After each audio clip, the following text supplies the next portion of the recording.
ஒவ்வொரு நாளும் படரணும். ஒவ்வொரு நாளும் என்ன செய்யணும்? படரணும். படரணும் அப்படின்னா நம்ம என்ன ஆகணும்? விரிவாகணும். என்ன ஆகணும்? நம்ம விரிவாகணும். நம்ம ஒவ்வொரு நாளும் படர்ந்து விரிவாகணும். அதுதான் தேவனுடைய விருப்பம். நம்முடைய எல்லைகள் விஸ்தாரமாயிட்டே இருக்கணும். நம்முடைய ஆசீர்வாதங்கள் பெருகிக்கிட்டே இருக்கணும். நம்முடைய நன்மைகள் பெருகிக்கொண்டே இருக்கணும். நம்ம விரிவாகி கொண்டே இருக்கணும். நம்ம பெருகிக்கிட்டே இருக்கணும். நம்ம என்ன ஆகணும்? பெருகிக்கொண்டே இருக்கணும். நம்ம ஆசீர்வாதம் என்ன ஆகணும்? பெருகிக்கொண்டே இருக்கணும். நம்முடைய ஆசீர்வாதங்கள் பெருகணும். நம்முடைய சுகம் பெருகணும். நம்முடைய விடுதலை பெருகணும். ஆரோக்கியம் சகலவற்றிலும் நம்ம என்ன ஆகிக்கொண்டே இருக்கணும்னா பெருகிக்கொண்டே இருக்கணும். நம்ம குறுகக்கூடாது. நம்ம என்ன செய்யக்கூடாது? குறுகக்கூடாது. என்ன செய்யணும்? பெருகிக்கொண்டே நம்ம இருக்கணும். பெருகிக்கொண்டே இருக்கணும். யாரை கர்த்தர் பெருகிக்கொண்டே இருக்க வைப்பார்? யாரை கர்த்தர் பெருகிக்கொண்டே இருக்க வைப்பார்? என்னாகமத்தின் புஸ்தகம் 24ஆம் அதிகாரம் 1ஆம் வசனத்திலிருந்து நீங்க வாசிச்சு பார்த்தீங்கன்னா, இஸ்ரவேலை ஆசீர்வதிப்பதே கர்த்தருக்கு பிரியம் என்று பிழையாம் கண்டபோது அவன் முந்தி செய்து வந்தது போல நிமித்தம் பார்க்க போகாமல் வனாந்தரத்திற்கு நேராக முகத்தை திருப்பி தன் கண்களை ஏறெடுத்து இஸ்ரவேல் தங்கள் கோத்திரங்களின் படியே பாளையம் இருக்கிறதை கண்டான். தேவ ஆவி அவன் மேல் வந்தது. அப்பொழுது அவன் தன் வாக்கியத்தை எடுத்துரைத்து சொன்னது, பேயோரின் குமாரனாகிய பிழையாம் சொல்லுகிறதாவது, கண் திறக்கப்பட்டவன் உரைக்கிறதாவது அப்படின்னு சொல்லிட்டு அடுத்த வாக்கியம் சொல்றாரு. தேவன் வார்த்தைகளை கேட்டு தேவன்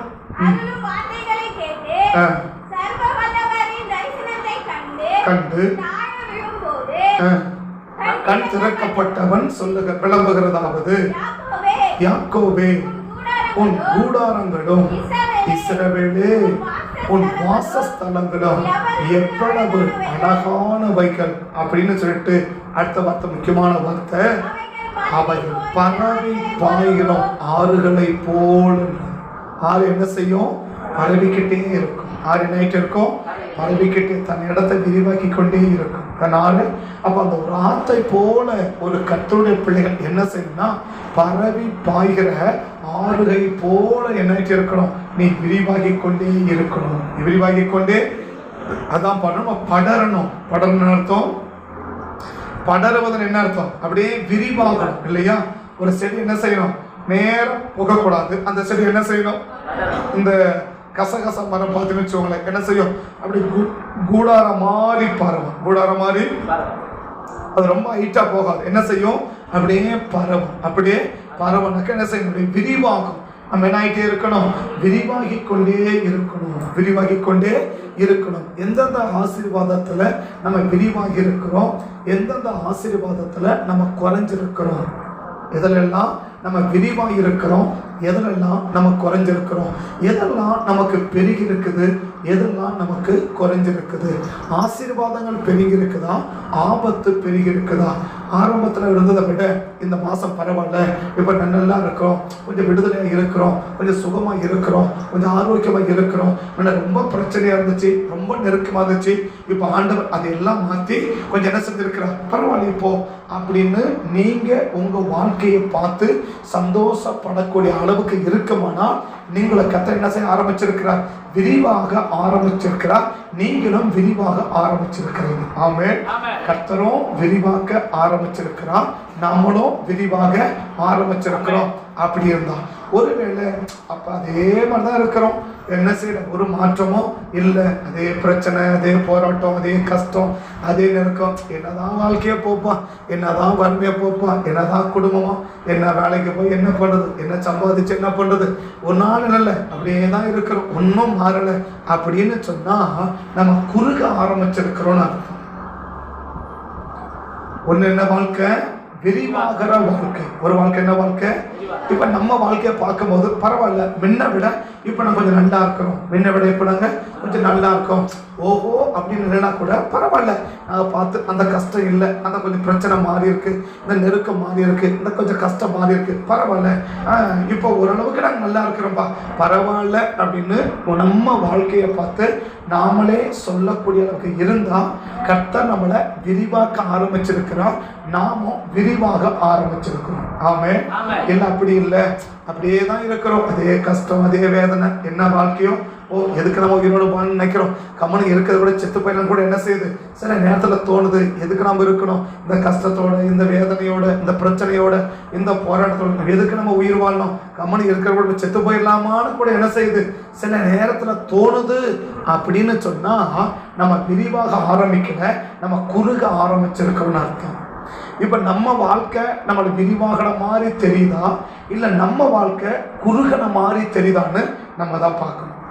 எத்தனை பேருடைய வாழ்க்கையில நான் கையை தூக்க சொல்ல போறதில்ல, இதில் பதில் சொல்ல போறதில்ல, எத்தனை பேருடைய வாழ்க்கையில எங்க நெருக்கங்கள் மாறி இருக்கு, எங்க கஷ்டங்கள் மாறி இருக்கு, எங்க போராட்டம் மாறி இருக்கு, எங்க நிலைமைகள் சற்று என்ன இருக்கு மாறி இருக்குது, பரவாயில்ல அப்படின்னு சொல்லுவீங்க. எத்தனை பேர் அப்படியே தான் இருக்கிறோம், அதே கஷ்டம் அதே பிரச்சனை அதே போராட்டம் அதே வறுமை அதே கடன் அதே பிரச்சனை அதே நெருக்கம் அதே குறைவு அதே வட்டி கட்டுறது அதே வட்டி வாங்குறது, இது வாங்க முடியல அதை வாங்க முடியல இதை செய்ய முடியல, அப்படியே தான் இருக்குது அப்படின்னு சொன்னீங்கன்னா தயவு செய்து நம்முடைய வாழ்க்கையை என்ன செஞ்சு பார்க்கணும், கொஞ்சம் நம்ம நிதானிச்சு பார்க்கணும், கொஞ்சம் தேவன் நம்மளை நிதானிச்சு பார்க்கணும். அப்ப அந்த முதல் வசனம் சொல்றது இஸ்ரவேலை ஆசீர்வதிப்பது கர்த்தருக்கு பிரியம். அப்ப நம்மளை ஆசீர்வதிக்கிறது தான் ஆண்டவருக்கு விருப்பம். ஆமென். நம்மளை ஆசீர்வதிக்கிறது தான் ஆண்டவருக்கு விருப்பம். நம்ம ஆசீர்வாதமா இருக்கிறது தான் ஆண்டவருக்கு விருப்பம். அதுதான் தேவனுக்கு சந்தோஷம். எந்த பிள்ளைங்க கஷ்டப்படுறதை பார்த்து அப்பா அம்மா சந்தோஷப்படுவாங்க? உண்மையா இருக்கிற அப்பா அம்மா தன் பிள்ளைகள் அவன் நல்லவனோ கெட்டவனோ என்ன இருக்கட்டும், எனக்கு கொடுக்குறானோ கொடுக்கலையோ அவன் நல்லா இருக்கட்டும்பா அப்படின்னு நினைக்கிறாங்க பார்த்தியா, அதுதான் ஒரு நல்ல தகப்பனோ ஒரு தாயினுடைய உள்ளம் இல்லையா? ஒரு தகப்பன் ஒரு தாயினுடைய ஒரு நல்ல உள்ளம் என்ன செய்யும், எனக்கு கொடுத்தாதான் அவன் நல்லா இருக்கணும், எனக்கு கொடுக்க நல்லா இருக்கக்கூடாது அப்படின்னு நினைக்கிறாங்க பார்த்தியா, அது உண்மையான ஒரு தாய் தகப்பனுடைய சுபாவமா இருக்கவே முடியாது இல்லையா? என்ன நினைப்பாங்க, எனக்கு கொடுக்குறானா கொடுக்கலையோ, என்னை பார்க்குறானோ பார்க்கலையோ, அவன் வரவும் நல்லா இருந்தால் கூட பரவாயில்லப்பா, அவன் கூட அப்படி கஷ்டப்படுறான், அவன் வரைக்கும் கூட என்னவா இல்லை நல்லா இல்லையே, அவனே கஷ்டப்படுறானே அவனே வருத்தப்படுறானே, அது ரொம்ப நினைச்ச என்ன இருக்குது ரொம்ப வேதனையா இருக்கு அப்படின்னு பிள்ளைகளுடைய கஷ்டத்தை பார்த்து பெற்றோர் கஷ்டப்படுறாங்க பார்த்தியா, அதுதான் ஒரு உண்மையான பெற்றோருக்கான அடையாளம். ஆமென். பிள்ளைகளுடைய கஷ்டம் அப்படின்னா பெற்றோருக்கு என்ன இருக்கணும், கஷ்டமா இருக்கணும், அதுதான் ஒரு உண்மையான பெற்றோருக்கான அடையாளம். பிள்ளைங்க கஷ்டப்படுறதை பார்த்து சந்தோஷப்படுறாங்கன்னா அவங்க உண்மையான பெற்றோர் என்ன செய்ய முடியாதுன்னா இருக்கவே முடியாது, அப்படி இருக்கிறதுக்கு வாய்ப்புகளே கிடையாது. அப்படி அப்ப தேவனுடைய விருப்பம் என்ன, நம்ம கஷ்டப்படுவது கர்த்தருடைய விருப்பம் அல்ல, நம்ம வேதனைப்படுறது கர்த்தருடைய விருப்பம் அல்ல, நம்ம கணங்காரா இருக்கிறது ஆண்டவருக்கு விருப்பம் அல்ல. மாறாக என்ன, நம்ம சந்தோஷமா வாழணும், நிம்மதியா வாழணும், ஆரோக்கியமா வாழணும், வியாதி இல்லாம வாழணும், விளைவீனம் இல்லாம வாழணும், நோய் இல்லாம வாழணும், குறைவில்லாம வாழணும், எல்லா நேரமும் நம்ம சந்தோஷமா இருக்கிற பத்தியா, அதுதான் ஒரு தகப்பனுடைய இருதயம். நம்முடைய தகப்பன் அதுதான் விரும்புறார். என்ன விரும்புறா, என் பிள்ளைங்க ஆசீர்வாதமா இருக்கணும், என் பிள்ளைங்க ஆசீர்வாதமா இருக்கணும், என் பிள்ளைங்க சந்தோஷமா இருக்கணும், என் பிள்ளைங்க நிம்மதியா இருக்கணும், என் பிள்ளைகள் ஆரோக்கியமா இருக்கணும் அப்படின்னு நம்முடைய பரம தகப்பனாகிய ஆண்டவராகிய இயேசு அதை விரும்புகிறத நம்ம பார்க்க முடியுது. ஆமென். இதுக்கு தானே நான் உயிருக்கு பூமிக்கு வந்தேன், இதுக்கு தானே நான் உயிரை கொடுத்தேன், இதுக்கு தானே சிலுவையில் அடிச்சேன், இதுக்கு தானே அடி வாங்கினேன், இதுக்கு தானே என் ரத்தத்தை சிந்தினேன், இதுக்கு தானே என் உயிரையே கொடுத்தேன், எதுக்கு நீ நல்லா இருக்கணுன்றதுக்காக தான் நான் என்ன செய்கிறேன், உயிரையே நான் கொடுத்தேன், இவ்வளவு அடி வாங்கினேன், இவ்வளவு திட்டு வாங்கினேன், இவ்வளவு குப்பனா எனக்கு முகத்துல காரி துப்பனா, எதுக்கு? ஒரு மனுஷன் என் முகத்துல என்ன செஞ்சான், காரி துப்பனா, எதுக்கு? நீங்க நல்லா இருக்கணுன்றதுக்கு தானே. அப்படிதான் ஆண்டவர் என்ன செய்வார், நம்மளை பார்த்து சொல்லுவார், இவ்வளவெல்லாம் நான் கஷ்டப்பட்டது எதுக்கு, நீ நல்லா இருக்கணும், நீ ஆசோதமா இருக்கணும், நீ சந்தோஷமா இருக்கணும், நீ நிம்மதியா இருக்கணும், நீ சமாதானமா இருக்கணும், நீ வியாதி இல்லாம இருக்கணும், இதுக்கு தான் நான் இவ்வளவோ கஷ்டப்பட்டேன். 33 வருஷம் எதுக்கு நான் இவ்வளவு கஷ்டப்பட்டேன், நீ நல்லா இருக்கணும் தானே. நீ நல்லா இருக்கணுன்றதுக்காக தான், நீ ஆசீர்வாதமா இருக்கணுன்றதுக்காக தான் நான் தரித்திரனா மாறினேன். என்னமா மாறினேன்? தரித்திரமான 3 ஆணில என்ன செஞ்சேன், நான் தொங்கினேன். 3 ஆணில செஞ்சேன். 5 காயங்களை ஏத்துக்கிட்டேன். என் தலையில முள்ள வச்சு என்ன செஞ்சாங்க, அப்படி அடிச்சாங்க. எதுக்கு? நீ நல்லா இருக்கணும்ன்றதுக்காக. என் கையில ஆணி அடிச்சாங்க. எதுக்கு? நீ நல்லா இருக்கணும் தானே. என் காலில் ஆணி அடிச்சாங்க. எதுக்கு? நீ நல்லா இருக்கணும் தானே. 3 ஆணில 6 மணி நேரம் என்ன செஞ்சேன், நான் தொங்கினேன். எதுக்கு? நீ நல்லா இருக்கணும்னால. இதுக்கு தானே இவ்வளவு கஷ்டப்பட்டேன், இதுக்கு தானே இவ்வளவு பாடுபட்டேன். கடைசி சொல்ற ரத்தம் வரைக்கும் என்ன செஞ்சேன், உனக்காக தானே செஞ்சேன். ஆனா இவ்வளவெல்லாம் நான் செஞ்சோம், நீ என்னவா இல்லை. நீ நல்லால நினைக்கும் போது எனக்கு என்னவா இருக்குது, எனக்கு வருத்தமா இருக்குது, எனக்கு வேதனையா இருக்குது, எனக்கு சங்கடமா இருக்குது என்பதுதான் தேவனுடைய அங்கலாய்ப்பு. இன்னைக்கு நம்ம ஆசீர்வாதமா இருக்கிறது தான் தேவனுக்கு சந்தோஷம்.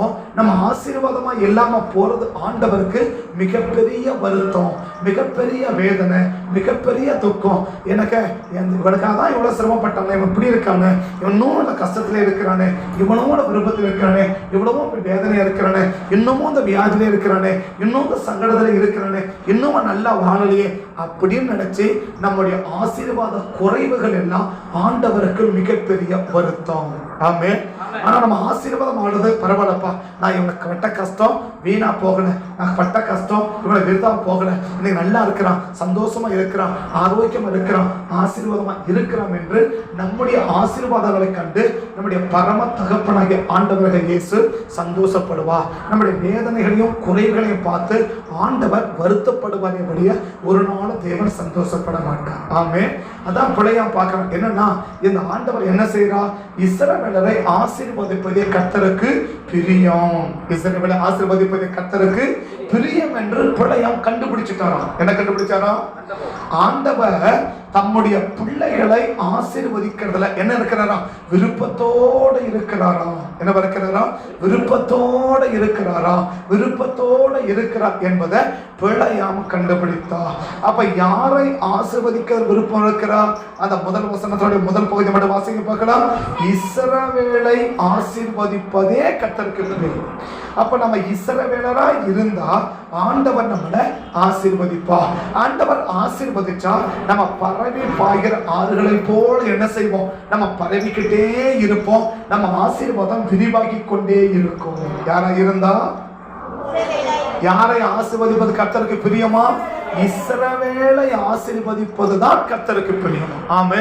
அப்ப எல்லாரையும் ஆசீர்வதிப்பது கர்த்தருக்கு பிரியம் அல்ல, இஸ்ரவேலரை ஆசீர்வதிப்பதே கர்த்தருக்கு பிரியம். ஆமே.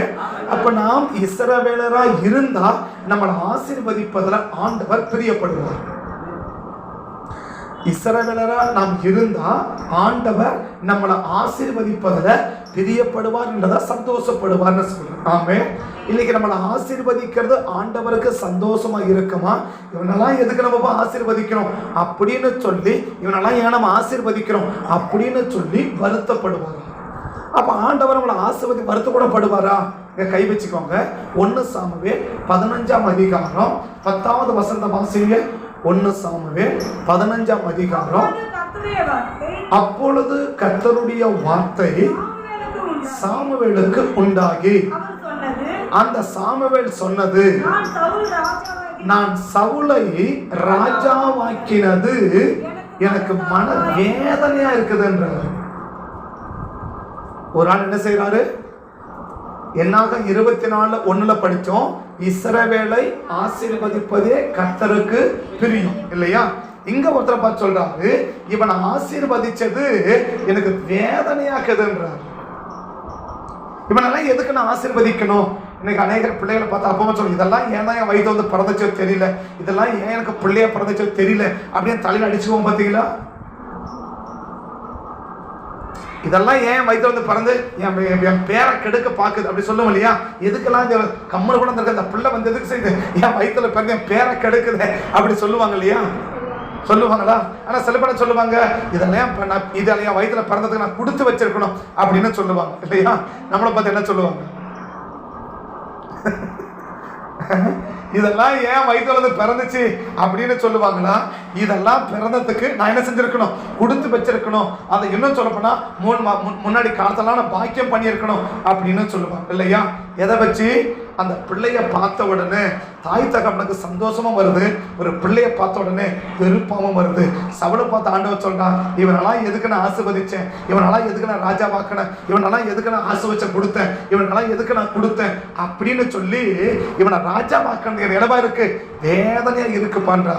ஆனா ஒத்த பார்த்து சொல்றாரு, இஸ்ரவேலை ஆசீர்வதிப்பது எனக்கு சந்தோஷமா இருக்குதுன்னு சொல்றான். நீங்க நம்மளை பார்த்து வேதனையா இருக்குதுன்னு சொல்லக்கூடாது, சந்தோஷமா இருக்குதுன்னு சொல்லணும். ஆமே ஆமே. வேதனையா இருக்குதுன்னு சொல்லிடக்கூடாது, என்ன சொல்லணும், சந்தோஷமா இருக்குது, இவனுக்கு கொடுக்கறதுல சந்தோஷமா இருக்குது, உனக்கு கொடுக்க சந்தோஷமா எடுத்து கொடுக்கணும். என்ன இருக்கணும், அப்படி பார்த்தோன்னே மனசுல பொங்கணும், மனசுல கோபம் போகக்கூடாது, ஆத்திரம் பொங்கக்கூடாது, என்ன பொங்கணும், சந்தோஷம் பொங்கணும் இல்லையா? அப்படி மனப்பூர்வம் எடுத்து என்ன செய்யணும், அது சின்னசா பெருசா கொடுக்கும்போது அப்படி சந்தோஷமா கொடுக்குற பத்தியா, அதுதான் ஆண்டவருடைய பெரிய ஆசீர்வாதம். ஆமே. நம்மளை பார்த்து ஒரு நாளும் ஆண்டவர் வேதனைப்பட்டுறவே கூடாது.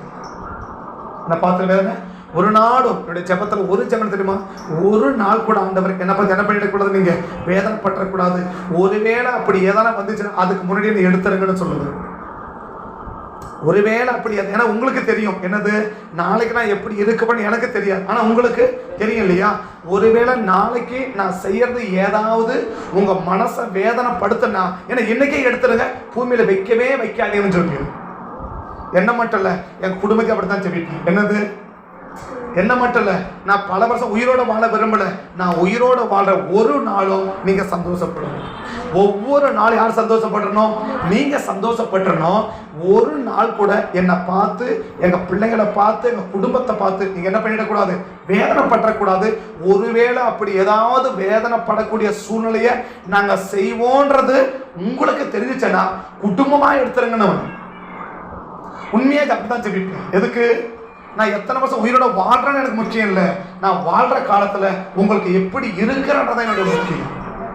நான் உயிரோட வாழ்ற காலத்துல நான் உங்களுக்கு எப்படி இருக்கிறேன், நான் எத்தனை வருஷம் உயிரோட வாழ்றேன் அப்படின்னு எனக்கு முக்கியம் இல்லை. எதுதான் முக்கியம், உயிரோடு வாழ்ற காலத்துல உங்களுக்கு முன்னால நான் எப்படி இருக்கிறேன். என்னை பார்த்தா நீங்க சந்தோஷப்படுவீங்கன்னா இந்த பூமியில நான் உயிரோட வைங்க. ஒருவேளை என்னை பார்த்தா உங்களுக்கு வேதனை வருது, ஒரு சங்கடம் வருதுன்னா என்ன மட்டும் இல்ல, எங்க பிள்ளைகளை என்னாலும் என்ன பண்ணாதீங்க, வைக்காதீங்க, எங்க டோட்டல் குடும்பத்தை ஒரே நாள் அழிச்சிருங்கன்னு ஜெபிப்போம். ஆசீர்வாதம் ஜெபிக்க மாட்டோம், ஒரே நாள் அழிச்சிருங்க. ஏன்னாக்க உங்களை துக்கப்படுத்தி இந்த பூமியில நாங்க உயிர் வாழ விரும்பல. உங்களை வேதனைப்படுத்திட்டு இந்த பூமியில உயிர் வாழ நாங்க விரும்பல. உங்களை சங்கடப்படுத்திட்டு இந்த பூமியில உயிர் வாழ விரும்பல. அநேக ஜபங்களில் இதுவும் அடிக்கடி ஜெபிக்கிற ஒரு ஜபம். அடிக்கடி, எப்பயாவது நாள் இல்ல, பேருக்கு சும்மா பார்மாலிட்டிக்கு ஜெபிக்கிறது இல்ல, உண்மையா ஜெபிக்கிற ஜபம். ஒருவேளை உங்களை துக்கப்படுத்துற மாதிரி ஏதாவது நான் செய்வேன்னு நீங்க கண்டுபிடிச்சீங்கன்னா, நீங்களுக்கு தெரியும்னா, நான் செய்யறதுக்கு முன்னால என்ன அடிச்சிருங்க. என்ன அடிச்சு என்ன பண்ணிருங்க, ஒரே அடி எடுத்துருங்க. இந்த பூமியில வைக்கவே வைக்காதீங்க. உங்களை துக்கப்படுத்திட்டு இந்த பூமியில நான் உயிர் வாழ்றதுக்கு ஒரு நிமிஷம் கூட விரும்ப மாட்டாண்டவரு. அப்படித்தான் சொல்லிட்டு ஏன் தெரியுமா, நம்மளை ஆசீர்வதிக்கணும். நம்மளை பார்த்த உடனே கர்த்தருக்கு என்ன வரும்னா சந்தோஷம் வரணும். நம்மளை பார்த்த உடனே ஆண்டவர் துக்கப்பட்டக்கூடாது, ஆண்டவர் வேதனைப்பட்டக்கூடாது, ஆண்டவர் விசனப்பட்டக்கூடாது, ஆண்டவர் சங்கடப்பட்டக்கூடாது. நம்மளை பார்த்தா தேவன் என்ன செய்யணும், சந்தோஷமா என்ன பண்ணணும், செய்யணும். அந்த மாதிரி வாழ்க்கை நம்முடைய வாழ்க்கையில இருக்கணும். ஆமே. சரி, அப்படி வாழ்றது அநேக வாழ்க்கை. ஆனா ஒரு வாழ்க்கை வாழ்ந்தோம் அப்படின்னா கர்த்தர் நம்மளை என்ன செய்வார்னா சந்தோஷப்படுவார். என்ன செய்வாரு, சந்தோஷப்படுவார். எது, நம்முடைய வாழ்க்கை. நான் பேசுறத பார்த்து கர்த்தர் சந்தோஷப்பட மாட்டார், நான் வாழ்றத பார்த்து தான் கர்த்தர் சந்தோஷப்படுவோம். எதை பார்த்து ஆண்டவர் சந்தோஷப்படுவா, நான் பேசுறேன்ல, நிறைய இந்த பேசுறத பார்த்து சந்தோஷப்பட மாட்டாரு, நான் வாழ்றத பார்த்து தான் கர்த்தர் சந்தோஷப்படுவார். ஆமே. அப்ப பேசுறத பார்த்து ஆண்டவர் சந்தோஷப்பட மாட்டாரா? சங்கீதம் 50 16 17 வாசிக்க பார்க்கலாம். சங்கீதம் 50, தேவன் துன்மார்க்கனை நோக்கி, நீ என் பிரமாணங்களை எடுத்துரைக்க என் உடன்படிக்கை உன் வாயினால் சொல்ல. அப்ப தேவன் என்ன செய்யல, நல்ல பிரசங்கம் பண்றார். பிரசங்கம் பண்றதை பார்த்து ஆண்டவர் சந்தோஷப்படல. என்ன கேட்கிறா, என் பிரமாணத்தை நீ சொல்றதுக்கு என்னப்பா நியாயம், என் பைபிள் வசனத்தை சொல்றையே, இந்த பைபிளை படிச்சு சொல்றையே, இந்த பைபிளை விளக்கி சொல்றையே, இது நியாயமா உனக்கு நியாயமா படுதான்றாரு. என் பிரமாணங்களை உன் வாயினால் எடுத்துரைக்க என்ன நியாயம்ன்றார். என்ன அப்படி என்ன சொல்றாரு? என் வசனத்தை விலைக்கு சொல்றல்ல, என் வசனத்தை பேசுறல்ல, என் வசனம் வாயில சொல்றல்ல, உனக்கு நியாயமா படுதாது, நீ பேசுறது உனக்கு நியாயமா படுதான்னு கேட்கிறாரு. அப்படின்னா தேவன் என்ன செய்யறாரு? நான் பேசுறத வச்சு தேவன் என்ன செய்யறாரு? சந்தோஷப்படல, நான் வாழ்றத வச்சுதான் கர்த்தர் சந்தோஷப்படுறார். ஆமென். நான் பேசுறத வச்சு ஆண்டவர் சந்தோஷப்படல, நம்ம வாழ்றத வச்சுதான் தேவன் என்ன செய்ய விரும்புறா? சந்தோஷப்படுவா. இன்னைக்கு வாழ்க்கை கர்த்தரை சந்தோஷப்படக்கூடிய அளவுக்கு இருக்குன்னா நம்மள தேவன் பரவி பாய்கிற ஆறுகளை போல நம்மளை ஆசீர்வதிப்பதற்கு தேவன் என்னவா இருக்கிறார்னா ஆயத்தமா இருக்கிறார். ஆமென். இஸ்ரவேலை ஆசீர்வதிப்பது கர்த்தருக்கு பிரியம். ஆனா ஒருத்தனை ஆசீர்வதிப்பது ஆண்டவர் சொன்னாரு, எனக்கு வேதனையா இருக்கு, இவனை ஆசீர்வதிக்கவே கூடாது, இவன் மட்டும்படி பண்ணுவான்னு தெரிஞ்சிருந்தா இவனை என்ன செஞ்சிருக்கவே மாட்டேன், இவனை கிட்ட கூட சேர்த்திருக்க மாட்டேன், இவனை ரட்சிச்சிருக்க மாட்டேன், இவனை ராஜாவாக்கி இருக்க மாட்டேன், இவனை ஆசீர்வதிச்சிருக்க மாட்டேன், இப்படி பண்ணுவான்னு எனக்கு என்ன போச்சு அப்படின்னு சொல்றதை போல உணர்வு ஆண்டவருக்கு தெரியாம இல்லை. ஆனா அப்படி போல ஒரு ஃபீலிங். என்னது? தேவன் அந்த சவுலை பார்த்த உடனே இவனெல்லாம் ஏன்னா தெரிஞ்சுக்கிட்டோம் போ அப்படின்னு சங்கடப்பட்டாரு. நம்மளை பார்த்த கர்த்தர் ஒரு நாளும் சங்கடப்பட்டு விடக்கூடாது. ஆமென். அப்ப ஆண்டவரை சந்தோஷப்படுத்துகிற அநேக காரியங்கள். அப்ப எந்த காரியம் ஆண்டவரை சந்தோஷப்படுத்தும்? நான் இருக்கிற இடத்துல எவ்வளவு ஒழுக்கமா இருக்கிறன்றது ஆண்டவரை சந்தோஷப்படுத்தும். கிழக்கிற வசந்த வாசிக்கலாம், கீழே வசந்த வாசிக்கலாம். 4ஆம் வசனம் வருமா? இஸ்ரவேல பாளையம் இறங்கும் அவங்க வாசஸ்தலத்தை பார்த்து அவங்க பாளையம் இறங்கியிருக்கிறதை கண்டு, அதை வாசிப்பான். அவங்க பாளையம் இறங்கியிருக்கிறதை கண்டு இல்லையா? தேவ ஆவி அவன் மேல் வந்தது. அப்பொழுது தன் வாக்கியத்தை எடுத்துரைத்து பிள்ளையாம் சொல்லுகிறது என்னவென்றால்,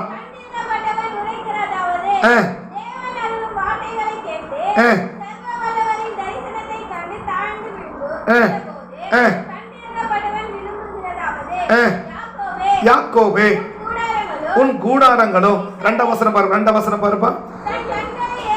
தன் கண்களை ஏறெடுத்து இஸ்ரவேல் தங்கள் கோத்திரங்களின் படியே பாளையம் இறங்கியிருக்கிறதை கண்டான். இப்ப கண்டுதான் சொல்றாரு. கீழே 4ஆம் வசனம் சொல்றாரு இஸ்ரவேலே, 5ஆம் வசனம் சொல்றாரு யாக்கோபே உன் கூடாரங்களும் இஸ்ரவேலே உன் வாசஸ்தலங்களும் எவ்வளவு அழகானவைகள். எவ்வளவு? அப்ப எதை பார்த்து ஆண்டவர் அழகுன்னு சொல்றாருன்னா, அவங்க செய்யறத அவங்க இருக்கிற இடத்துல அவங்க இருக்கிறது ஆண்டவருக்கு அழகா தெரியுது. அவங்க இருக்கிற இடத்துல அவங்க இருக்கிறது ஆண்டவருக்கு அழகா தெரியுதான். அப்படின்னா இப்ப ஆசரிப்பு கூடாரம் இதுன்னா, இந்த ஆசரிப்பு கூடாரத்தை சுற்றி 4 திசை இல்லையா? ஒரு திசையில 3 குடும்பம் அங்க இருக்க தங்கணும். நான் நீங்க புரிஞ்சுக்க மாதிரி சொல்றேன். ஒரு திசையில 3 குடும்பம் அங்க தங்கணும். 3 குடும்பம் தங்கணும். இந்த சர்ச்சுக்கு பக்கத்துல யார் இருக்கணுமோ அவங்க இருக்கிறாங்க. சர்ச்சுக்கு வடக்க யார் இருக்கணுமோ அவங்க இருக்கிறாங்க. சர்ச்சுக்கு கிழக்க யார் இருக்கணுமோ அவங்க இருக்கிறாங்க. சர்ச்சுக்கு தெற்க யார் இருக்கணுமோ அவங்க இருக்கிறாங்க. சர்ச்சுக்கு மேற்க யார் இருக்கணுமோ அவங்க இருக்கிறாங்க. மொத்தம் 12 குடும்பம். இந்த 12 குடும்பமும் கிழக்க 3 குடும்பம், மேற்க 3 குடும்பம், வடக்க 3 குடும்பம், தெற்க 3 குடும்பம் என்ன செய்யணும்? அவங்க தங்கணும்.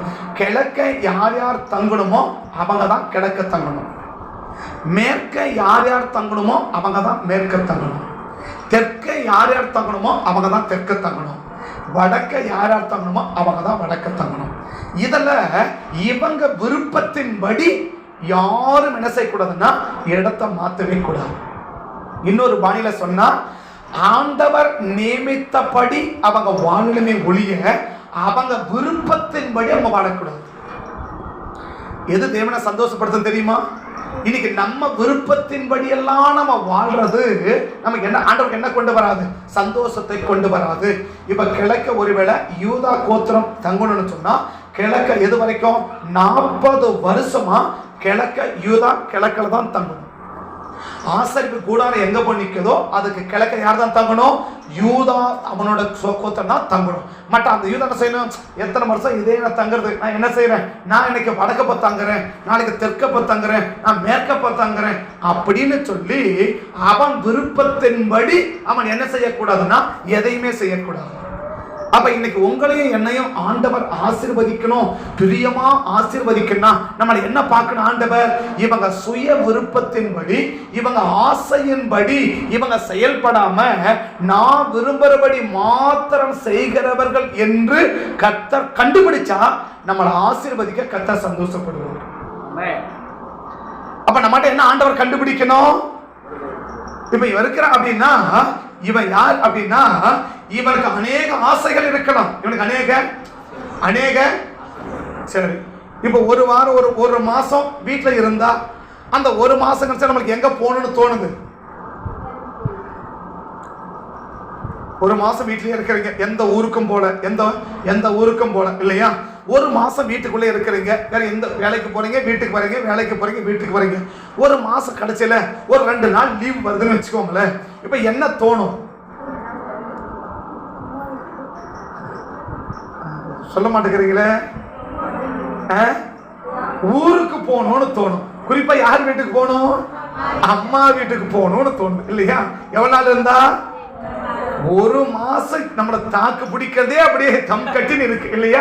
அந்த காலண்டரை பார்த்துனே இருக்கிறாங்க, எங்க சிகப்பா ஒரு டேட்டு தெரியும், எங்க சிகப்பா ஒரு டேட்டு தெரியும் அப்படின்னு அந்த காலண்டரை பார்த்துனே இருக்கிறாங்க இல்லையா? குறிப்பா இந்த ஸ்கூலுக்கு படிக்கிற பிள்ளைங்களுக்கெல்லாம் ஒரு 3 நாள் 2 நாள் அப்படி சிகப்பா தெரிஞ்சுட்டா உடனே எங்க போகணும்? எங்கேயோ ஒன்று போகணும் இல்லையா? ஏன் எப்படி சொல்றோம்? இங்கேயே இருந்து என்ன அடிக்குது? போர் அடிக்குது, அதனால அங்க போயிட்டு வரலான்னு தோணுது இல்லையா? போங்கன்னு அவங்களை வேணான்னு சொல்லல, தப்பு பாவம் நான் சொல்ல வரல. 40 வருஷம் ஒருத்தன் கிழக்க விட்டு அவன் விருப்பத்தின்படி மேற்க போகவே கூடாது. 40 வருஷம், ஒரு நாள் 2 நாள் இல்லை, ஒரு வாரம் 2 வாரம் இல்லை, 40 வருஷம் அவன் எங்கதான் இருக்கணும்? கிழக்க மட்டும்தான் இருக்கணும். சரி, இந்த மேற்க என்னதான் இருக்க பார்க்கலாமே, அவன் போகக்கூடாது. தெற்க என்னதான் இருக்குன்னு பார்க்கலாமே, போகக்கூடாது. வடக்க என்னதான் இருக்குன்னு பார்க்கலாமே, போகக்கூடாது. சரிப்பா, இன்னைக்கு நீ வந்து இங்க தங்கு இல்லையா? இப்ப அடுத்தவர் என்ன செய்யறேன்? இப்ப நமக்கு ஒரு டிரான்சாக்சன் என்ன? இந்த மாசம் நான் வந்தேன், அடுத்த மாசம் நீங்க வாங்க, அப்படி ஒரு டிரான்சாக்சன் நடக்குது இல்லையா?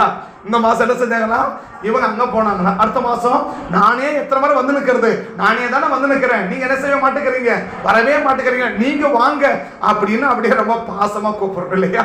சரி, ஏதோ நடக்கட்டும். ஆக மொத்தம் என்ன? இன்னும் இவங்க அங்க போகணும் இல்ல அவங்க இந்த யூதா என்ன சொல்லணும்? எப்பா, நான் ஒரு 40 வருஷமா என்ன பண்ணி நிற்கிறேன், இப்படியே இருக்கிறேன், அதனால ரூபான் உன் வீட்டுக்கு நான் வரேன், என் வீட்டுக்கு நீ வா அப்படின்னு கூப்பிடுனா கூப்பிடக்கூடாது. அப்ப என்ன செய்யக்கூடாது? இதுக்கு மேல கொஞ்சம் கஷ்டம் தான் இல்லையா?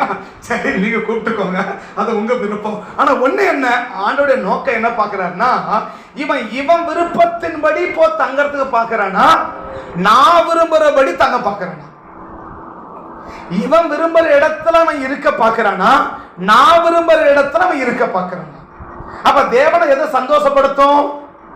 நான் அவர் விரும்புற இடத்துல நம்ம இருக்க வைக்கிறார் பத்தியா, அதுதான் தேவனை சந்தோஷப்படுத்துமே ஒழிய நம்ம விரும்புகிறபடி எல்லாம் விரும்ப செய்யும் போது தேவன் என்ன செய்வா?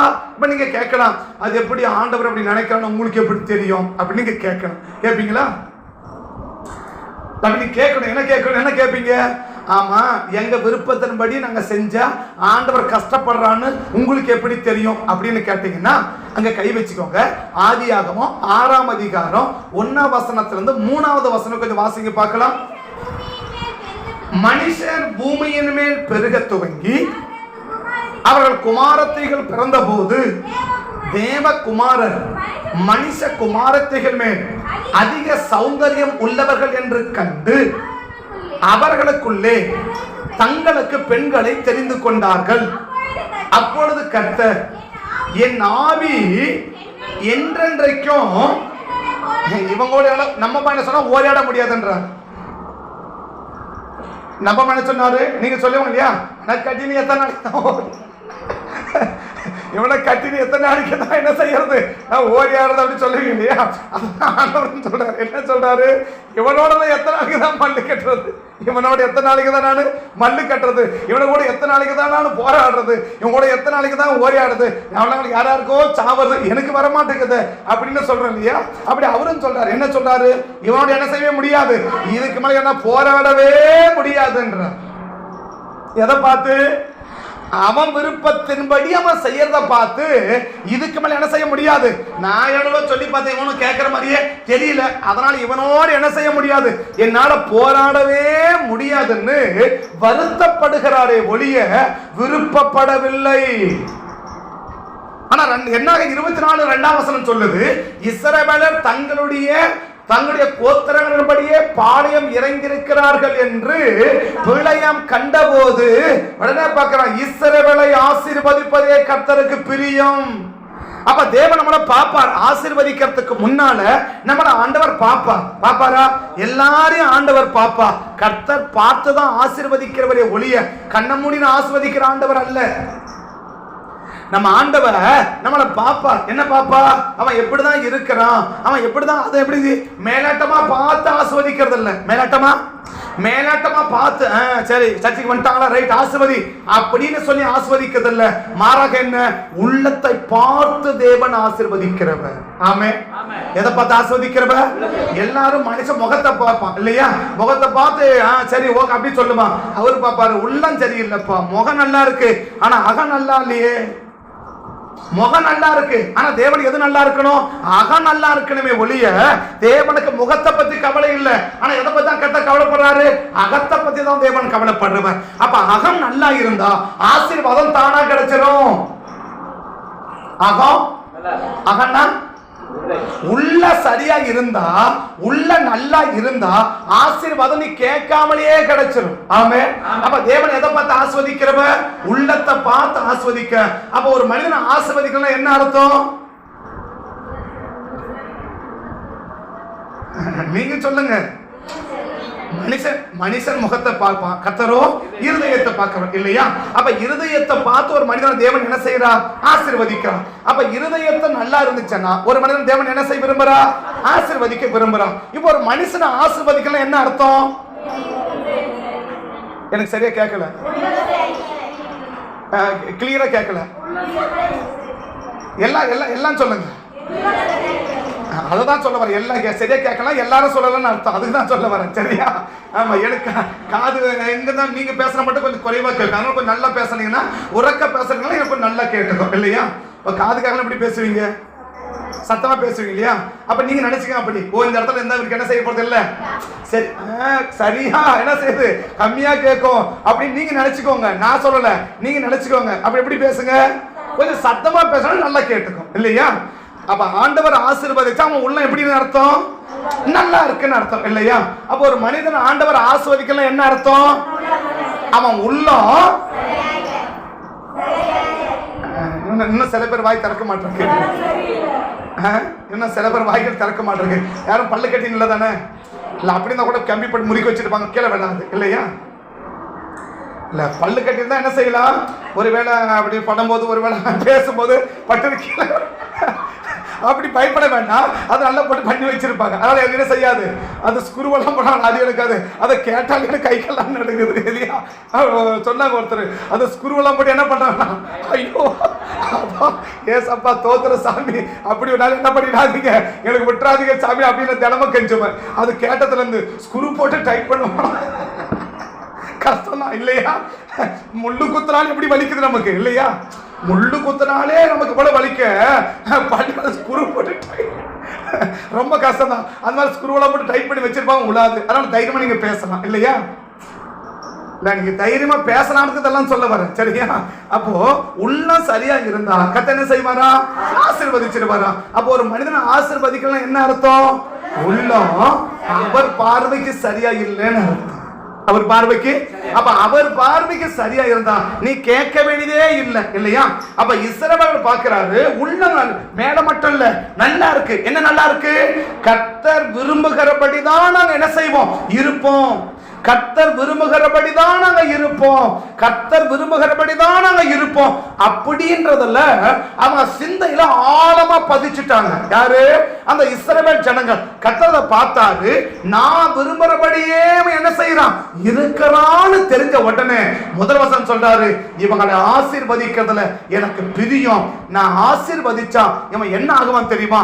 இவன் பரவி போயிட்டே இருப்பான், இவன் விரிவாகி கொண்டே இருப்பான், இவன் விரிவாகி கொண்டே இருப்பான், இவன் விரிவாகி கொண்டே இருப்பான். அப்ப ஆண்டவர் ஒரு மனிதனை ஆசீர்வதிக்கிறன்னா அவன் என்ன செய்யவே முடியாது, எவ்வளவுதான் பிரயாசம் எடுத்தாலும் விரிவாகவே முடியாது, விரிவாகவே முடியாது. அப்ப நான் எல்லா விதமான ஆசீர்வாதத்துல நான் பெருகிக் கொண்டே இருக்கணும்னா கர்த்தர் என்னை ஆசீர்வதிக்கணும். எப்ப ஆசீர்வதிப்பா?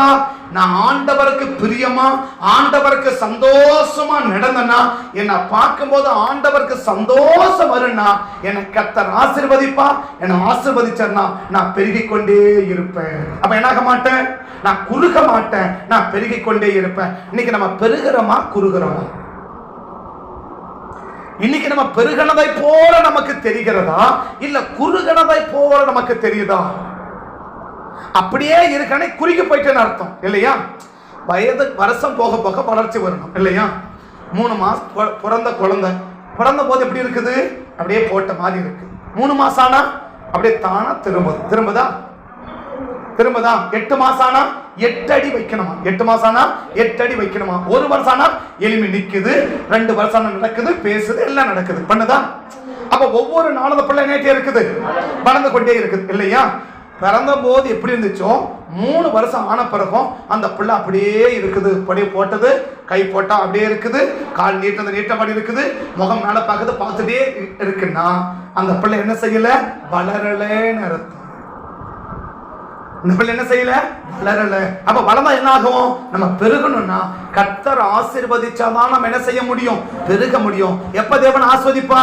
கர்த்தரை சந்தோஷப்படுத்தக்கூடிய செயல் இருந்துச்சுன்னா கர்த்தர் நம்மளை ஆசீர்வதிப்பா. எது கர்த்தரை சந்தோஷப்படுத்தும்? கர்த்தர் விரும்புகிறபடி நான் வாழ்றது கர்த்தரை சந்தோஷப்படுத்தும். கர்த்தர் விரும்புகிறபடி. எனக்கு விருப்பம் அநேகம், எனக்கு விருப்பம் அநேகம். ஆனா கர்த்தருடைய விருப்பத்தின்படி நான் வாழ்வன சொன்னா அந்த வாழ்க்கை தான் யாருக்கு விருப்பம்னா தேவனை சந்தோஷப்படுத்தும்.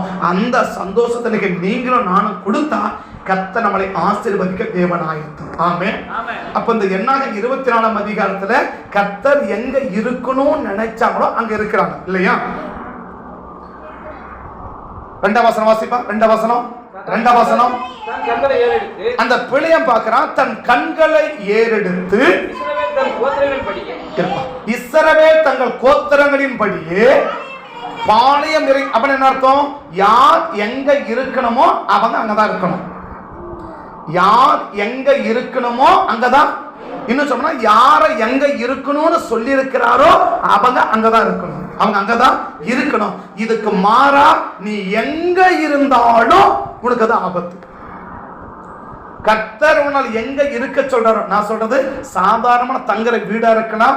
நம்மள கர்த்தர் பூமியில பறக்க வச்சு எங்கேயோ வீடு கட்டி வாழ்றா அப்படின்னு ஆண்டவர் சொல்லல. அப்ப கை வச்சுவாங்க. அப்போஸ்தலர் 17ஆம் அதிகாரம் 22வது வசனம் நினைக்கிறேன். அப்போஸ்தலர் 17ஆம் அதிகாரத்துல ஒரு வசனம் இருக்கு. 22வது வசனமா 32வது வசனமான்னு கொஞ்சம் பாருங்க பார்க்கலாம். அப்போஸ்தலர் 17ஆம் அதிகாரம் 26வது வசனம். 26வது வசனம். மனுஷ ஜாதியான சகல ஜனங்களையும் அவர் ஒரே இரத்தத்தினாலே தோன்ற பண்ணி பூமியின் மீதெங்கோ குடியிருக்க செய்து முன் தீர்மானிக்கப்பட்ட காலங்களையும் அவன் குடியிருப்பின் எல்லைகளையும் குறிச்சிருக்கிறாரா. என்ன செஞ்சிருக்கிறாரா? வீடும் இஷ்டத்தை போல இடம் வாங்கி கட்டுறதில்ல. வீட உன் இஷ்டம் போல இடம் வாங்கி கட்டுறதில்ல. இஷ்டம் போல இடத்துல குடி போறது இல்ல. அவன் பார்க்கிறாரா, மனுஷனை ஒரே ரத்தத்துல தோன்ற பண்ணி பூமி எங்க குடியிருக்க செய்து அவன் முன் குடியிருக்கும் காலங்களையும். அப்படின்னா அந்த பூமியில நீ எத்தனை வருஷம் உயிரோட இருக்கணும்னு கர்த்தர் குறிச்சு வச்சிருக்கிறார். ரெண்டாவது என்ன? எங்க குடியிருக்கணும்னு கர்த்தர் குறிச்சு வச்சிருக்கிறார். அவன் குடியிருக்கும் அவன் குடியிருக்கும் எல்லைகளை குறித்திருக்கிறார் அப்படின்றார். அவன் குடியிருக்கும், நீ எந்த எல்லையில குடியிருக்கணும், எந்த அர்த்தம்? கிழக்க யாரு, மேற்க யாரு, வடக்க யாரு, தெற்க யாரு, இதுக்கு நடுவுல தான் நீ இருக்கணும். ஊர்ல பார்த்தா நினைப்பா செக் பந்தி எழுதுவாங்க. என்ன எழுதுவாங்க? செக் பந்தி எழுதுவாங்க இல்லையா? நம்ம சர்ச்சை செக் பந்தி உண்டு. என்னது? ரோடுக்கு கிழக்க, அப்படி இன்னார் இடத்துக்கு தெற்க, இன்னார் இடத்துக்கு வடக்க, இன்னார் இடத்துக்கு மேற்கு அப்படின்னு செக் பந்தி உண்டு. அப்ப ஆண்டவர் சொல்றாரு, இந்த செக் பந்திக்குள்ளதான் நீ வாழணும். உன் இஷ்டம் போல குடியிருக்கிறது இல்லை, உன் இஷ்டம் போல இடம் வாங்கறது இல்ல, உன் இஷ்டம் போல நீ இடம் வீடு கட்டுறது இல்ல, உன் இஷ்டம் போல நடக்கிறது இல்ல. உன்னை எங்க குடியிருக்க செய்யறனோ அங்க நீ குடியிருக்கிறது தான் ஆண்டவருக்கு விருப்பம். ஆண்டவருக்கு விருப்பம். அப்படி இருக்கும் போது நம்மள தேவன் என்ன செய்யறாரா? இஸ்ரவேலை ஆசீர்வதிப்பதை கர்த்தருக்கு பிரியம். அதுல இஸ்ரவேலரா இருந்தா அப்படிதான் இருப்பீங்க. உண்மையிலே நான் ஒரு இஸ்ரவேலன் அப்படின்னா நான் எப்படிதான் இருப்பேன்? கர்த்தர் என்ன எங்க குடியிருக்க சொல்றாரோ அங்கதான் இருப்பேன், அங்கதான் இருப்பேன். சரியா? ஒரு சம்பவத்தை சொல்றேன். எங்க வீட்டுக்காரர் கொஞ்சம் ஒரு ஒரு 6-7 மாசமா சொல்லிட்டே இருக்கிறாங்க, கொஞ்சம் வீடை மாத்தணும் நல்லா இருக்கும். ஏன்னா அது இருக்கிறது ஒரே ஹாலு, ஒரு பெட்ரூமு, ஒரு கிச்சன், டாய்லெட், பாத்ரூம் இருக்கு இல்லையா? இதுல எத்தனை பேர் இருக்கணும்? 6 பேர் குடியிருக்கணும். 6 பேர் குடியிருக்கணும். எத்தனை ரூம்ல இருக்கிறது? 3 ரூமு. அதுல ஒரு ரூம் கிச்சனுக்கு போயிடுச்சு இல்லையா? மீதி இருக்கிறது ஒரு ஹாலு, ஒரு ரூம் இல்லையா? இந்த 2 ரூம்ல எத்தனை பேர் குடியிருக்கணும்? அவன் சொல்றான், பிள்ளைங்கெல்லாம் பெருசாயிடுச்சு, பிள்ளைங்கெல்லாம் பெருசாயிடுச்சு, பிள்ளைங்கெல்லாம் பெருசாயிடுச்சு, இன்னும் ஒரே ரூம் எக்ஸ்ட்ரா இருக்கிறத பார்த்தா நல்லா இருக்கும்.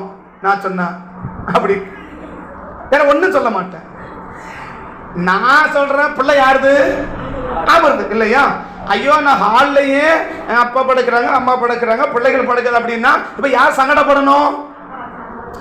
பிள்ளைகள் ஒரு இடத்துல ஒரே இடத்துல எல்லாரும் படுக்கிறது யார் சங்கடப்படணும்? அப்பா அம்மா சங்கடப்படல. உனக்கே எவ்வளவு சங்கம் வருது? 10 மாசம் சம்பந்த பத்தவனுக்கு இல்லையா? உயிரை கொடுத்து அவருக்கு எவ்வளவு சங்கடம் இருக்கும்? அப்படின்னா நான் எதை கவனிக்கணும்? கர்த்தர் என்ன சொல்றார்? எனக்கு வீடை மாத்தத பிரச்சனை இல்லை, அவர் மாத்த சொல்றாரான்னு பாரு. அவர் மாத்த சொன்னா என்ன செஞ்சிடும்? ஈஸியா மாத்திட்டு நான் எனக்கு பிரச்சனையே கிடையாது. ஆனா நீங்க என்ன சொல்றீங்க? நீங்க என்ன? நம்ம வந்து சபைக்கு வந்து போற எல்லா ஊழியக்காரன் சொல்றாங்க, உன்னமா வீடு கட்டல, உன்னமா வீடு கட்டல, உன்னமா வீடு கட்டல. வீடு கட்டணும்னு யார் நினைக்கணும்? ஐயா வீடு கட்டணும்னா அவரெல்லாம் நினைக்கணும். நான் ஏன் போய் நினைக்கிறேன்? இப்ப நான் வாடகை வீட்டுல தான் அசிங்கம் யாருக்கு? இவன் கிழிஞ்ச சட்டப்பட அசிங்கம் யாருக்கு? இவனுக்கு அசிங்கம். ஏன்டா இது மாதிரி கிழிஞ்சட்டை போட்டுக்கிற, மாசம் இவ்வளவு சம்பளம் வாங்குற, இவன் ஒப்பா நீ எல்லாம் இப்படி வேலை செய்யற, இப்படி இருக்கிற, ஏன்டா அப்படி கேட்பாங்க. ஏண்டா ஒரே ஒரு பையன் இருக்கிறான், இந்த ஒரு பையன் ஒரு நல்ல சட்டை எடுத்து கொடுக்க முடியாதா? அவன் ஏன்டா இப்படி சட்டை போட்டு யாரை கேட்பாங்க? இவனை கவனம் அப்பனை கேட்பாங்களா? அப்ப என்ன நான் கஷ்டப்பட யாரை கேட்பாங்க? என்னைய கேட்பாங்க, எங்க அப்பனெல்லாம் கேட்பாங்க. அவர் கேள்வி பையன் போட்டு எனக்கு என்ன கணக்கு? ஏன்னா சொல்ல வரனா, எந்த காரியத்தை பார்த்தாலும் பரலோகம் என்ன சொல்லுது? எனக்கு விருப்பம், எனக்கு ஆசை, எனக்கு நோக்கம், எனக்கு விருப்பம் இருக்கு. ஆனா அவர் என்ன சொல்றாரு? அவர் என்ன சொல்றாரு? எனக்கு கொஞ்சம் நெருக்கமா இருக்குது. நீங்க நம்ம வீட்டுக்கு வந்தவங்களுக்கு தெரியும் இல்லையா? உள்ள நுழையினா கூட நீங்க ஒடிங்க, அடங்கி ஒடிங்க தான் போகணும் உள்ள.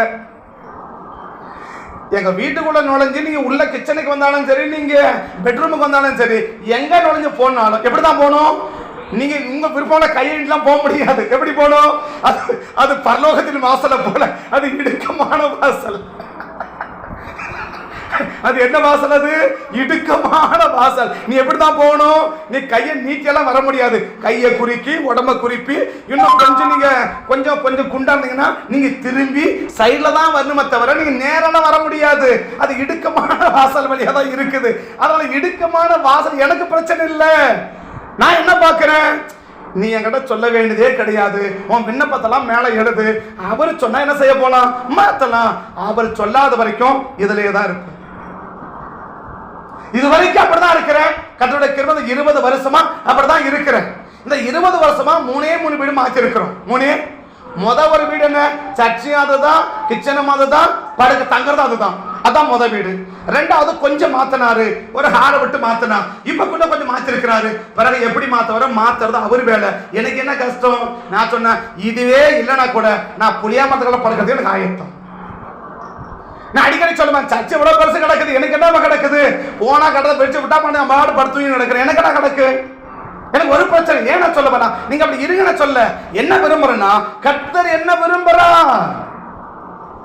தேவன் என்ன விரும்புறா, இஸ்ரவேலன் எங்க குடியிருக்க வச்சிருக்கிறாரோ ஆமா அங்கதான் என்ன செய்யணும், அங்கதான் இருக்கணும். உன்னை எங்க இருக்க வைக்கிறா, உன்னை எங்க இருக்க சொல்லி இருக்கிறாரோ அங்கதான் என்ன செய்யணும், இருக்கணும். உன்னை எங்கேயாவது போக சொல்றாரான்னு பாரு. அவர் போக சொன்னா கிளம்பி போயிட்டே இரு, பிரச்சனையே இருக்காது. ஆனா அவர் போக சொல்லாத, நீயா எங்கேயாவது போனா சிக்கல்ல மாட்டிக்குவேன். சிக்கல் என்ன செய்வேன், சிக்கல்ல மாட்டிக்குவேன். அப்ப என்ன செய்ய, இஸ்ரவேல் கோத்திரம் இருக்குது, 4 கோத்திரம், 4 திசைக்கும் 3 கோத்திரம் கிழக்கையும் தான் இருக்கணும். எது வரைக்கும்? கானான் போய் சேர்ற வரைக்கும். இந்த 40 வருஷமா யூதா என்ன செய்வே இல்லை, அவன் இடத்தை மாத்தவே இல்லை. ரூபன் இடத்தை மாத்தவே இல்ல, சிமியோன் இடத்தை மாத்தவே இல்ல, லேவியர்கள் இடத்தை மாத்தவே இல்ல. அவன் எங்கதான் இருக்கணும், சர்ச்சுக்கு பக்கத்திலே இருக்கணும். யாரு? மோசையும் லேவியர்களும் சர்ச்சுக்கு பக்கத்திலே இருக்கணும். சர்ச்சுக்கு அவன் தூரம் போக கூடாது. அவன் எப்போ எங்க பார்க்கணும், அவன் எழுந்தா சர்ச்சு, உட்கார்ந்தா சர்ச்சு, நின்னா சர்ச்சு, பார்த்தா சர்ச்சு, எப்ப பாரு எங்கதான் கிடக்கணும், சர்ச்சையே தான் கிடக்கணும். அவன் எங்க போக முடியாது, அவன் விருப்பமான இடத்துக்கு அவன் போக முடியாது. இன்னைக்கு உங்களையும் என்னைய ஆண்டவர் எங்க வைக்கிறாரோ அந்த இடத்துல மனப்பூர்வமா இருந்தா அது கர்த்தருக்கு சந்தோஷம். இத மாத்தி நான் விரும்புற இடத்துக்கு நான் கொஞ்சம் போனேன்னு வச்சுக்கோங்களேன், கர்த்தருக்கு கோபம் வந்துடும். அந்த கோபம் எனக்கு மிகப்பெரிய அழிவை கொண்டு வரும். 25ஆம் அதிகாரம் என்னாகமோ 25ஆம் அதிகாரம் 1 வாசிக்கலாம். இப்போ 3 வரைக்கும் 1 2 3 ரெண்டாகம் 25 1 2 3 இஸ்ரவேல் சீத்திமிலே பாளையம் இருக்கையில் தங்கி இருக்கையில் ஜனங்கள் மோவாபின் குமாரத்திகளோடு பேசித்தனம் பண்ண தொடங்கினார்கள். அவர்கள் தங்களுக்கு தேவர்களுக்கு இட்ட பலிகளில் விருந்துண்ணும்படி ஜனங்களை அழைத்தார்கள். ஜனங்கள் போய் புசித்து எதுக்கு போனாங்க, விருந்துக்கு போனாங்க. எதுக்கு போனாங்களா, விருந்துக்கு போனது மருந்தா மாறி போச்சு. நிறைய பேர் விருந்துக்கு போவீங்க, பார்த்து போங்க சரியா. விருந்துக்கு போனது என்னமா மாறி போச்சு, நம்ம சாப்பிட்டா வீட்டுல என்ன பண்ணிருக்கோம், பிரியாணி செஞ்சு வச்சிருக்கிறோம், வந்து சாப்பிட்டு போங்கன்னு கூப்பிட்டான். என்னமா வீட்டுல நீ வேற ஒண்ணு செய்யலாம், வா வந்து சாப்பிட்டு போயிடு அப்படின்னு சொல்லி கூப்பிட்டாங்களா. உங்களை யாரா கூட்டதான் நான் உங்களை சொல்ல பொதுவா சொல்றேன். உங்களை யாரா கூட்டா நீங்க ஓ விருப்படி போறதும் போகாதோ, நான் உங்களை போனேன்னு சொன்னேன் சரியா.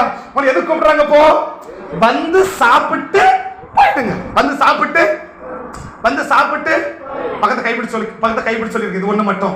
விருந்துக்கு தான் கூப்பிடுறாங்க, சொல்லுங்க, விருந்துக்கு கூப்பிடுறாங்க. மருந்தா மாறிற போது சொல்லுங்க, மருந்தா கூப்பிடுறது எதுக்கு, விருந்துக்குது. அது என்னவா கூட மாறிடும், மருந்தா கூட மாறிடும். பார்த்து சாப்பிடுங்க, பார்த்து போங்க அப்படி சொல்றான். அவன் கூப்பிட்டான், வீட்டுல பிரியாணி செஞ்சு வச்சுட்டேன், அதான் அடிச்சு வச்சுட்டேன், என்ன பண்ணிருக்க, நீ வந்து சாப்பிட்டுட்டு போயிரு. வேற ஒன்னும் கூப்பிடல, சாப்பிடதானா கூப்பிடுறான்னு போயிட்டான். எது கூப்பிட்டான், சாப்பிடறதுக்கு தானே கூப்பிட்டாங்கன்னு போனா 24,000 பேர் செத்து போயிட்டான். கர்த்தர் எங்க இருக்க சொல்றாங்க இரு, அது உனக்கும் குடும்பத்துக்கும் பெரிய பாதுகாப்பு. உனக்கும் குடும்பத்துக்கும் கர்த்தர் உன்னை எங்க இருக்க சொன்னார் அங்க இரு. கர்த்தர் எங்க இருக்க சொன்னார், அவன் நினைச்சான் இங்க அங்க போனா வாய்க்கு ருசியா சாப்பிட்டு வரலாம். எங்க விருந்துக்கு எப்படி சாப்பிடலாம், ஏன்னா இப்ப என்ன சாப்பிட்றான்னா காலையில மண்ணா, மத்தியானம் மண்ணா, நைட்டு மண்ணா. நம்ம என்ன சொன்னா காலையில சோறு, மத்தியானம் சோறு, நைட்டன் சோறு, 365 நாள் சோறே தான். எப்படி இருக்கும், எப்படி இருக்கும், வெறுப்பா இருக்கும் இல்லையா. அப்ப என்ன தோணும், இப்ப நம்ம செய்யல, அவங்க செஞ்சு ரெடியா வச்சுட்டு கூப்பிடுறான். நீங்க கடைக்கு போக வேண்டியதில்லை, கோழி வாங்க வேண்டியதில்லை, கட் பண்ண வேண்டியதில்லை, அரிசி போட வேண்டியதில்லை, எந்த செலவும் கிடையாது. உங்களுக்கு என்ன செலவு, பஸ் பேர் கூட கிடையாது. என்ன கிடையாது, உள்ளூர்ல விருதுக்கு போனா பார்த்து போங்க, பஸ் பேர் கூட கிடையாது. என்ன சொல்றான், அப்படியே நடந்து வந்து சாப்பிட்டுட்டு போயிடுங்க. இதுதான் சொன்னதான் இல்லையா. சாப்பிடறதுக்கு தானே கூப்பிட்டான்னு போயிட்டான். 24,000 பேர் செத்து போயிட்டான். எங்க இருக்க சொல்றாங்க இரு, அது உனக்கும் உன் குடும்பத்துக்கும் மிகப்பெரிய பாதுகாப்பு வளையும். ஆமே. எங்க இருக்க போக கூடாதோ அது எங்க வந்தாலும் சரி, அது யாரா இருந்தாலும், அது யாரா இருந்தாலும் சரி, அது எங்க வந்தாலும் சரி, கர்த்தர் போ சொல்றான்னு பாரு. கர்த்தர் போ சொன்னா தைரியமா போ, பிரச்சனையே கிடையாது. விஷத்தையே சாப்பிட்ட கூட கர்த்தர் நல்லா வச்சிருப்பா. ஆனா கர்த்தர் போக சொல்லாத இடத்துக்கு போய் நல்ல சாப்பாடா இருந்தா கூட சரி, அது விஷமா நமக்கு மாறும். ஃபுட் பாய்சனா மாறும். பாசனக்கு அந்த வசனம் சொல்ல, ஃபுட் பாய்சனா மாறும், உடனே கேடு உண்டாக்கும், மிகப்பெரிய பாதிப்பு உண்டாக்கும். ஏனி பாதிக்கப்படுறேன்னா, கர்த்தர் குறிச்ச இடத்துல இருந்தீங்கன்னா கர்த்தருக்கு சந்தோஷம், கர்த்தரை மனப்பூர்வம் ஆஸ்வதிப்பான். கர்த்தர் குறிக்காத, கர்த்தருக்கு விருப்பமில்லாத இடத்துக்கு நீ போய் ஒரு மிகப்பெரிய ஆபத்தை சம்பாதிக்காத, அது தேவனுக்கு மிகப்பெரிய கோபம். கர்த்தர் வாதிக்கிறான். 10ஆம் வசனத்தை வாசித்து முடிச்சிடுறேன். 10வது வசனத்தை பார்த்தீங்கன்னா 25:10. கர்த்தர் மோசேயை நோக்கி, 9ஆம் வசனம், அந்த வாதையினால் செத்தவர்கள் 24,000 பேர். எதுக்கு போனா? விருந்துக்கு போனா. மருந்தா மாறிச்சு. போனது விருந்துக்கு, ஆனா மாறினது மருந்து. இன்னைக்கு விருந்துக்கு போய் மருந்தா மாத்திக்காத. ஏன்னா கர்த்தர் போக சொல்றாரு. எங்க சொன்னாலும் சரிங்க, எங்க சொன்ன கர்த்தர் போக சொல்றாரப்பா, கர்த்தர் போக சொல்றாரு. போயிட்டு வரான்னு கேட்காத, போட்டுமான்னு கேட்க. ஆண்டவர் போகட்டுமா? நீங்க என்ன சொல்றீங்க? எனக்கு ஆசை. ஏன் ஆசைக்கு விட்டுறாங்க? என் ஆசைக்கு ஜபத்தை ஒரு ஜபம் சொன்னீங்க, அதை ஒரு ஜபம் என்ன? நான் ஆசைப்படுறது உங்களுக்கு விருப்பம் இல்லைன்னா நான் அழுத கூட கொடுக்காதீங்க. நான் விருப்பப்படுறது உங்களுக்கு பிடிக்கலன்னா நான் அழுது கெஞ்சா கூட என்ன பண்ணாதீங்க, கொடுத்துறாதீங்க. உங்களுக்கு விருப்பம் இல்லாத ஒண்ணு எங்க வாழ்க்கையில வேண்டாம். நீங்க விரும்பாத ஒண்ணு என் வாழ்க்கையில வேண்டாம்.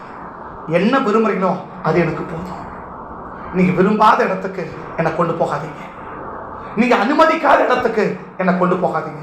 நம்ம புரிஞ்சுக்கணுங்க, கர்த்தர் விரும்புற இடத்துல நாம் இருப்போமானா, கர்த்தர் வச்ச இடத்துல இருப்போம்னா, கர்த்தர் விரும்புகிறபடி நாம் வாழ்வோம்னா அது தேவனுக்கு மிகப்பெரிய சந்தோஷம். அந்த சந்தோஷம் தான் என்ன செய்யும்? என்னை ஆசீர்வதிக்கும். அந்த ஆசீர்வாதம் என்னை பெருக பண்ணிக்கொண்டே இருக்கும், என்னை பெருக பண்ணிக்கொண்டே இருக்கும். நான் பெருகணும்னா கர்த்தரை ஆஸ்வதிக்கணும். கர்த்தரை ஆஸ்வதிக்கணும், கர்த்தர் சந்தோஷப்படணும். கர்த்தர் சந்தோஷப்படணும், அவர் சந்தோஷப்படுற மாதிரி வாழணும். எது சந்தோஷப்படுத்தும்? அவர் விரும்புகிற இடத்துல, அவர் நினைக்கிறபடி, அவர் விரும்புகிறபடி நான் வாழ்றது அவரை சந்தோஷப்படுத்தும். அந்த சந்தோஷம் தான் என்னை ஆசீர்வதிக்கும். கண்களை மூடலாமா? கண்களை மூடலாமா? கண்களை மூடலாமா? உம்மில் நான் வாழ்கிறேன், உமக்குள்ளே வளர்கிறேன். உம்மில் நான் வாழ்கிறேன், உமக்குள்ளே வளர்கிறேன். ஜீவ தண்ணீரா உமக்குள்ளே மேற்கொண்டு வளரும் மரம் நானே. ஜீவ தண்ணீரா உள்ளே மேற்கொண்டு வளரும் மரம் நானே. படர்ந்திடுவே, நிழல் தருவே, பறவைகள் தங்கோ வீடாவே. படர்ந்திடுவே, நிழல் தருவே. நம்ம படரணும்னு கர்த்தர் விரும்புகிறார். அந்த படரணும்னு சொல்றது மறுபக்கம் பெருகணும்னு கர்த்தர் விரும்புகிறார். நீ பெருகணும்னு கர்த்தர் விரும்புகிறார். நீ பெருகணும்னா கர்த்தரை ஆசீர்வதிக்கணும். நம்ம வாசிக்கிறோம், இஸ்ரவேலை ஆசீர்வதிப்பதே கர்த்தருக்கு பிரியம். அந்த ஆசீர்வாதத்துல ஒரு ஆசீர்வாதம் என்ன? நிறைய ஆசீர்வாதம் சொல்லுவார். அதுல முதல்ல சொல்றாரு, நீ பரவி பாய்கிற ஆறு போல இருக்கணும். நீ பரவணும், நீ பெருகணும், நீ பெருகணும். இது தேவனுடைய விருப்பம். ஆதாம முதல்ல உருவாக்கி கர்த்தர் சொன்னது, நீங்க பழுகி பெருகுங்கள். ஆபிரகாம் சொன்னது, உன்னை பெரிய ஜாதியாக்குமே. கர்த்தருடைய காரணம் விருப்பமே நம்மளை பெருகிறது தான். அந்த பெருகணும்னு இருக்கிற இடத்துல இருந்து, இருக்கிற நிலைமையிலிருந்து நாம் பெருகணும்னா என்ன செய்? கர்த்தரை சந்தோஷப்படுத்தி வாழ்றது. எது கர்த்தரை சந்தோஷப்படுத்தும்? கர்த்தர் விரும்புகிறபடி வாழ்றது, கர்த்தர் விரும்புகிற இடத்துல இருக்கிறது, கர்த்தர் விரும்புகிற மாதிரி செய்யறது கர்த்தரை சந்தோஷப்படுத்தும். பரிசுத்த பிதாவே, இந்த காலையில் அர்ப்பணிக்கிறோம், ஒப்புக் கொடுக்கிறோம். ஒருவேளை இஸ்ரவேல் ஜனங்களை போல அவங்க விருப்பத்தின்படி அவன் செஞ்சதுனால 24,000 பேர் செத்தாங்கப்பா. 24,000 பேர் செத்தாங்கப்பா. அவங்க விருப்பத்தின்படி செய்ய நினைக்கும் போது 24 செத்தாங்க. அப்படிப்பட்ட ஒரு பாதிப்புகள் வரக்கூடாது. எங்க விருப்பத்தின்படி வாழ நாங்கள் அழைக்கப்படலை. உங்க விருப்பத்தின்படி நாங்கள் வாழ விரும்புகிறோம். எங்களை அர்ப்பணிக்கிறோம், எங்களை ஒப்புக் கொடுக்கிறோம். எங்களை நம்பி ஆசீர்வதிங்க சாமி. எங்களை நம்பி ஆசீர்வதிங்க. எங்களை படர வச்சிருங்க, எங்களை பெருக வச்சிருங்க. தேவக்கரம் எங்க கூட இருந்து வழி நடத்தி ஆசீர்வதிக்கட்டும். அர்ப்பணிக்கிற ஒவ்வொரு பிள்ளைகளையும் கர்த்தர் பெருக பண்ணி உங்க நாமத்தை மகிமைப்படுத்தி ஆசீர்வதிச்சிருங்க சாமி. ஆசீர்வதிச்சிருங்க. கர்த்தருடைய கிருபை செய்வதற்காக ஸ்தோத்திரம். இயேசுவின் நாமத்தை தாழ்த்தி உடைய கையில ஒப்பு கொடுத்து ஜெபிக்கிறோம். ஜெபம் கேளோ ஜீவனுள்ள நல்ல பிதாவே. ஆமென், ஆமென், ஆமென்.